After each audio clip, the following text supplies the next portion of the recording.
Hello everyone, myself Asha Rathod. I'm going to present the topic future of post-colonial study or the environmental study. These are my personal information. Start with the research question that how will post-colonial theory and practice evolve in the 21st century, and what are the key challenges and opportunities faced in addressing contemporary global issues. These are my hypotheses. uh, what is the post-colonialism already mentioned in previous presentation. The critical analysis of history, culture, literature, and modes of discourse, and also third world country. So, post-colonial critics and writers. In Anya Lumba's book in Orientalism, Edward Said analyzed the fiction of various writers, exploring how they shape and where influence the societal tendency of European racial superiority. He is a pioneer of the branch of post-colonial criticism called colonial discourse analysis. And also, Homiko Bhabha has developed a number of the field neologism and key concepts such as hybridity, third space, mimicry, difference, and ambivalence.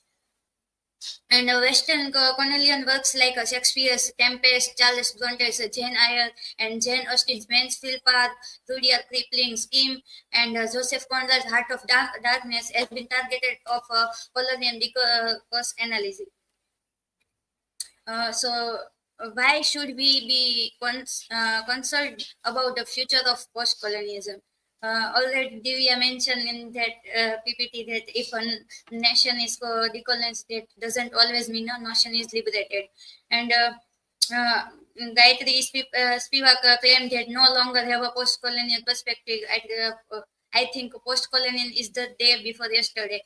So, and Dipesh Chakravarti find that all his reading in theory of globalization, Marxist analysis of capital, subaltern studies, and post-colonial criticisms over the last 25 years have not prepared him for the task of analyzing and the planetary crisis of climate change.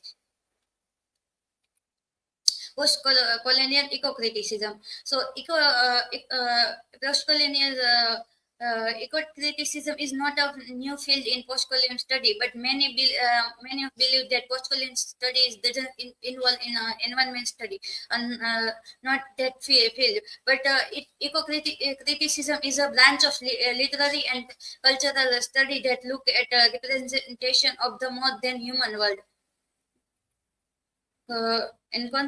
Key figure of colonialism and capitalism, feminist, environmentalist, and the complex nature of nature. In that, Raymond William highlights the complexity of a concept of nature. He said that nature is one of the most complex idea in our vocabulary. Early eco-critics often romanticize pristine wilderness, treating nature as an other, and contemporary eco-critics recognize the intersectionality of power relation, including gender, race, class, and species in the dominant of nature.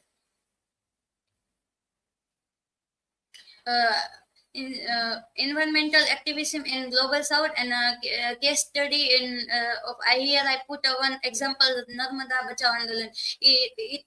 The movement of against the larger dams and Narmada river in India, it challenging powerful economic and political interest, and Supreme Court last decision to allow the dam project. And other example of smart cities. Smart cities are the future, but which is allowing not just the economic, but also for the post-colonialists, since they are being driven by first world country, especially multinational corporation and business tycoons like Elon Musk and Bill Gates. Bill Gates Smart City. This is a futuristic city which will be named Belmont. It will rely completely on smart technology such as high-speed digital network, data center, high-speed public Wi-Fi, and teach manufacturing facility and autonomous vehicles. So it conclude that a post-colonial study does not only study of colonialism, but its impact, but it also study of globalization, eco-criticism, Marxism, feminism, and queer studies.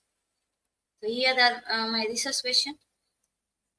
Sorry, resources. Thank you.